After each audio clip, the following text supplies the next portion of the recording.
Well, thanks again for joining us here on the Attraction Archive. Tonight's Stop Inside the Attraction Archive takes us through one of the most interesting collections of attractions we've covered so far. An Olympic wrestler whose size and athletic accomplishments made him one of the most unique attractions of the 1970s. A future WWF star whose wrestling career started right here in Portland. A pioneer who broke barriers in women's wrestling history, and two colorful performers from the world of little person wrestling who became familiar faces to Northwest fans. 5 very different stories, 5 very different careers, but every one of them brought something unique to Portland wrestling. Let's begin with a man who looked like he had stepped out of mythology, Chris Taylor. When wrestling fans talk about legitimate athletic credentials, few people can match Chris Taylor. Taylor was an Olympic wrestler and one of the most physically imposing athletes ever to enter professional wrestling. After training at Vern Gagne's wrestling camp, he debuted professionally in late 1973 and immediately started collecting victories throughout the AWA. Not just over unknown opponents, Taylor picked up wins over names like Ric Flair, Rene Goulet, Moose Morowski, Buddy Wolf, and Bill Crouch. That's a pretty impressive list for somebody who's still learning professional wrestling. His first Northwest tour came in August of 1974. Because of his enormous size and amateur credentials, promoters often placed him in tag team matches or handicap matches. Imagine being a fan in the Portland sports arena and seeing Chris Taylor face combinations like Rasputin and Kurt Von Steiger, or Ripper Collins and Kim Sung-ho. The attraction wasn't simply whether Taylor would win. The attraction was seeing whether anyone could stop him. Then something interesting happened. When Taylor returned to Portland in 1977, he came back as a heel. And according to Mike Rogers, he was a very effective heel. Instead of being the lovable giant, Taylor became the big bully. He started defeating Ricky Hunter, Lumberjack Luke, and Steve Taylor, then began teaming with Ron Bass. Together they became a formidable team, and the timing couldn't have been better. Because Taylor's tour happened at the same time another giant attraction was touring Portland, Andre the Giant. Several matches featured Andre, Dutch Savage, and Jimmy Snuka battling Chris Taylor, Ron Bass, and Jesse Ventura. Just imagine that lineup. Andre the Giant, Jimmy Snuka, Jesse Ventura, Ron Bass, Chris Taylor. That's the kind of card that makes fans rush to the ticket window. And while Taylor's Northwest career was brief, one overlooked chapter of his story may have been his most intriguing: Japan. Taylor had a single tour with All Japan Pro Wrestling and immediately found success. He teamed with Billy Robinson and scored victories over Giant Baba and Jumbo Tsuruta, as well as The Destroyer and Tsuruta. Those are enormous wins. Looking back, it's easy to wonder if Taylor might have become a major star in Japan had circumstances been different. Unfortunately, they weren't. After leaving Portland in 1977, Taylor wrestled only 2 more matches. His health began deteriorating. Vern Gagne later noted that Taylor became seriously ill while in Oregon. Reports mentioned hepatitis and phlebitis, conditions made worse by his weight. In 1979, Chris Taylor passed away at just 29 years old. He's one of wrestling's great what-if stories, because for a brief moment, it looked like he could become one of the industry's biggest attractions. From one promising career to another, let's jump ahead to 1990 and a future WWF star whose wrestling journey started in Portland. That's Taylor Made Medina. Many wrestling fans remember her by a different name, Tori. But before she appeared in the WWF, before she became involved in some of the company's most memorable storylines, Terry Pooch was learning the wrestling business in Portland.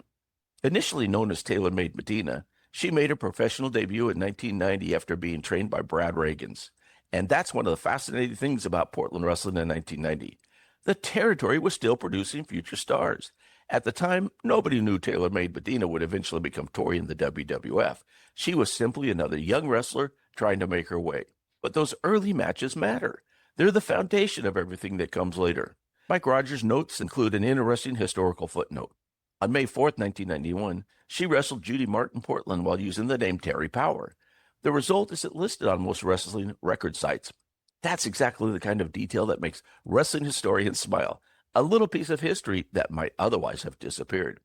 After retiring in 1993, she eventually returned to wrestling in 1999 for a feud with Ivory before retiring again in 2000. Today, she remains in Portland and operates a yoga studio.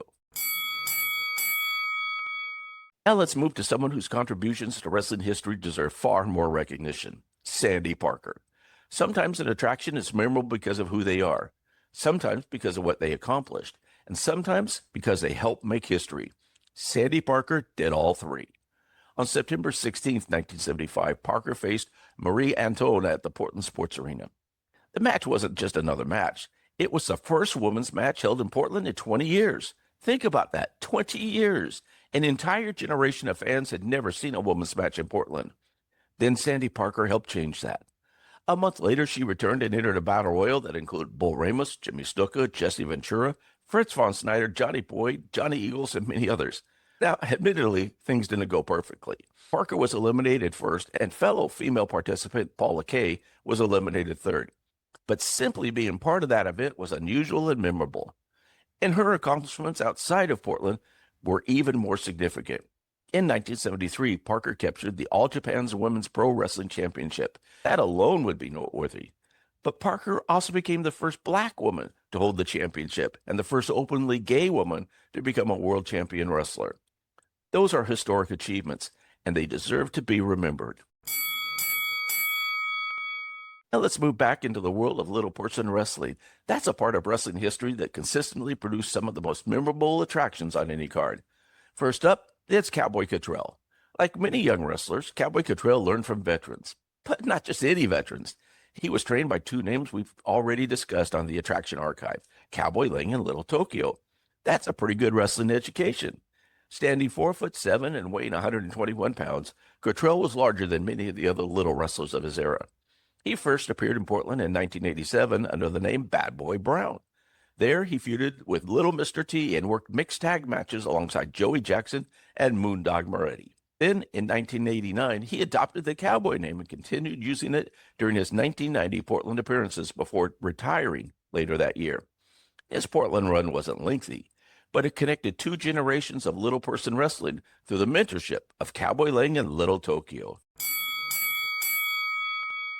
And speaking of veteran performers, that brings us to tonight's final attraction, Billy the Kid. If you're looking for longevity, Billy the Kid is your man. Billy the Kid debuted in 1958 and continued wrestling until 1983. That's 25 years. That's an incredible career in any era. Billed from Waco, Texas, Billy perfected the bad guy cowboy persona. And like the very best wrestling villains, he understood exactly what the fans wanted. Someone to boo, someone to root against, someone who made the hero's victory feel satisfying. Billy appeared at the sports arena through the 1970s and into 1980, becoming one of the familiar faces Northwest fans saw repeatedly. Unlike some attractions who appeared once and disappeared, Billy the Kid kept coming back, and sometimes consistency becomes its own attraction.